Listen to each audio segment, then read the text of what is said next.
السلام عليكم، اهلا بيكم. انا مروه طارق وانتوا بتتفرجوا على قناه موري كروشيه. النهارده هنعمل الكوفيه اللي انتوا شايفينها دي. انا حبيت ادخل فيها لونين، لون كافيه ولون اوف وايت. اشتغلت بخيط نوع هيمالايا بينو، تمام، وابره مقاس رقم 6 علشان تكون يعني مريحة معايا وفلافي، ما تبقاش مشدودة. انا ما بحبش الكوفيات المشدودة ودايما بشتغل بإبرة مقاس كبير. هو هنا عندي بيقترح عليا إبرة مقاس 2.5، فبالنسبة لي طبعا هتبقى صغيرة قوي، فانا عاملاها بإبرة 6 علشان تبقى مريحة زي ما انتوا شايفينها كده، ومش مشدودة، وتبقى الشكل الغرزة بتاعها باين. الغرزة سهلة جدا، مش هتاخد معانا وقت خالص، وهتلاقي الكوفية بتطلع معاكي بسرعة. انا استخدمت 3 شلات، شلتين من اللون الكافيه وشلة واحدة من اللون الاوف وايت. يلا بينا نبتدي. اول حاجة هعمل عقدة البداية، وبعد كده هشتغل بالابره بتاعتي. لو انتي بتلاقي في الاول دايما في الكوفيه السلسله معاكي بتبقى شكلها مشدود، بعد كده لما بتطلعي بسطور تانية بتحسي ان هي كشه من تحت شويه عن الكوفيه كلها، فكبري مقاس الابره نمره او نص نمره بالكتير قوي، يعني ما تزوديش عن كده. هي يعني نص، يعني مثلا لو 6 تبقى 6.5 او 7.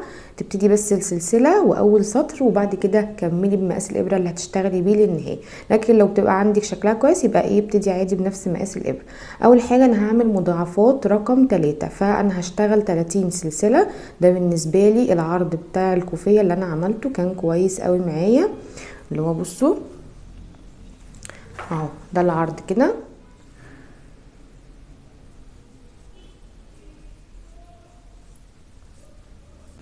انا عملت هنا 13 سلسله كمثال، وبعد ما بتخلصي العدد بتاعك بتزودي عليهم سلسله.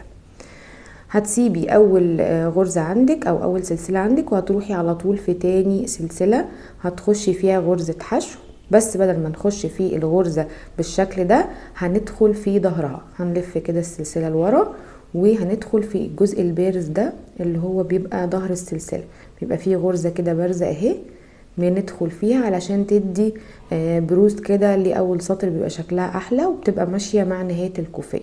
ادخل اهو في اللي بعدها، شايفين بتبقى في ظهر السلسلة، واعمل غرزة حشو وادخل كده واعمل غرزة حشو. اول واحدة او تاني واحدة بتبقي حاسة ان انتي لسه مش شايفة الشكل، بعد كده بتحسي خلاص ان انتي سهل تخشي فيها.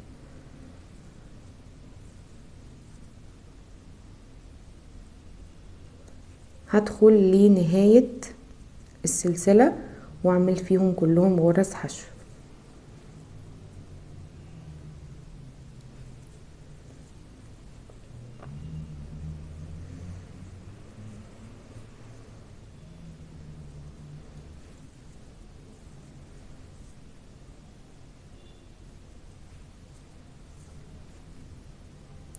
وصلت اهو عند اخر سلسلة عندي، وبرضو اهو تبصوا الظهر، وتدخلي كده في اخر او في ظهر السلسلة اهو، شايفين تخشي فيها وتسحبي وتعدي الغرز بتاعتك، عشان لو انتي حاسة ان انتي في حاجة متلخبطة فيها فيبقى انتي مطمنة من العدد مظبوط. ده شكلها اهو، بتبقى بارزة اكتر من لما بتعملي سلسلة عادية وبتخشي فيها غرز حشو في الجزئين اللي فوق او في الفتلتين اللي فوق.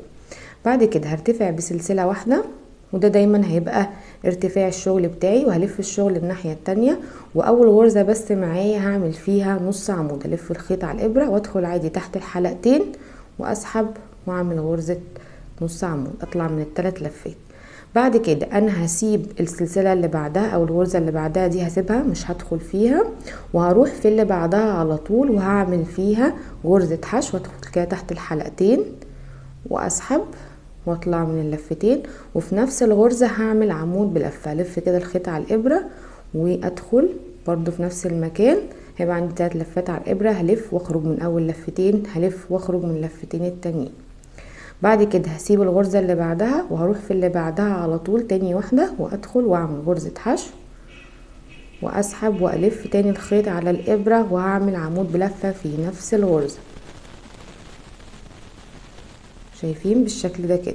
يبقى بسيب غرزة واروح في اللي بعدها واكرر تاني، هسيب غرزة اروح في اللي بعدها واعمل غرزة حشو وفي نفس المكان او في نفس الغرزة هعمل عمود بلف. هسيب بعد كده الغرزة دي واروح في اللي بعدها على طول واعمل غرزة حشو، وبعد كده عمود بلفة في نفس الغرزة. بعد كده هسيب الغرزة دي واروح في اللي بعدها وهعمل غرزة حشو وهعمل عمود بلفة. ودايما اخر غرزة عندي في السطر بيبقى خلاص هي الغرزة اللي قبل الاخيرة بعمل فيها نص الحشو وعمود بلفة، وبيبقى عندي الغرزة اللي بعدها على طول بعمل فيها نص عمود. يبقى انا ببتدي الدور وانتهي بنص عمود، الف الخيط واطلع من التلات لفات مرة واحدة. تمام كده؟ ده بصوا شكلها معايا اهو. خلاص هنكمل وبرضو هعمل سلسلة واحدة وهلف الشغل الناحية التانية، واول غرزة عندي اللي هي كانت اخر غرزة عندي اصلا برضو بعمل فيها نص عمود، بلف الخيط على الابرة وادخل تحت الحلقتين عادي خالص واسحب واعمل نص عمود. يبقى البداية والنهاية بتبقى نص عمود. بعد كده بسيب الغرزة دي واروح في الغرزة اللي بعدها اهي هعمل فيها حشو وعمود بلف. وبعد كده هسيب الغرزة دي اهي واروح في اللي بعدها على طول واعمل فيها حشو وعمود بلف. بعد كده هسيب دي واروح في اللي بعدها على طول واعمل فيها حشو وعمود بلف، وهكرر لنهاية الدور بنفس الشكل لحد ما اوصل عند اخر غرزتين هوريها لكم بتعملوها ازاي. انا كده عندي اهو اخر 3 غرز متبقيين، 1 2 3. بسيب الغرزة دي عشان انا قبليها عاملة هنا اهو حشو وعمود بلف، فبسيب الغرزة دي وبروح على الغرزة اللي بعدها على طول اللي هي بتبقى اصلا غرزة حشو، بدخل فيها واعمل فيها حشو وعمود بلفة. وبعد كده بيبقى عندي اخر غرزة في السطر بعمل فيها نص عمود. وهو ده التكرار معانا، ما فيهاش اي حاجه تاني بتعمليها. وتطلعي بسلسله تلفي الشغل وتعملي نفس الكلام نص عمود في اول غرزه، وبعد كده برضو بتسيبي الغرزه اللي في النص وتروحي اللي بعدها على طول وتعملي حشو وعمود بلف، وتنتهي السطر برضو بنص عمود. نفس التكرار ما فيهوش اي حاجه خالص. اهم حاجه عشان تطلع معاكي شكلها حلو ما تشديش ايدك في الشغل، حاولي ان انت تكوني مرخيه ايديكي خالص ومريحاها علشان تطلع معاكي شكلها حلو ومظبوطه. بس كده ما فيهاش اي حاجه تانية، هتلاقيها بتطلع معاكي بسرعه وسهله جدا.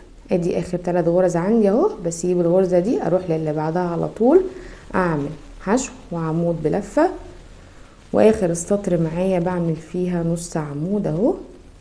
هسحب وهلاقي الغرزه مايله شويه وبس كده، واطلع بسلسله واكمل الشغل الناحيه التانية. ده كل شكلها معايا. وبصوا سهله جدا، وزي ما وريتكم شكلها النهائي بيبقى جميل جدا. وبكده نكون خلصنا الفيديو. اتمنى ان انتم تكونوا استفدتوا. شكرا لمتابعتكم معايا.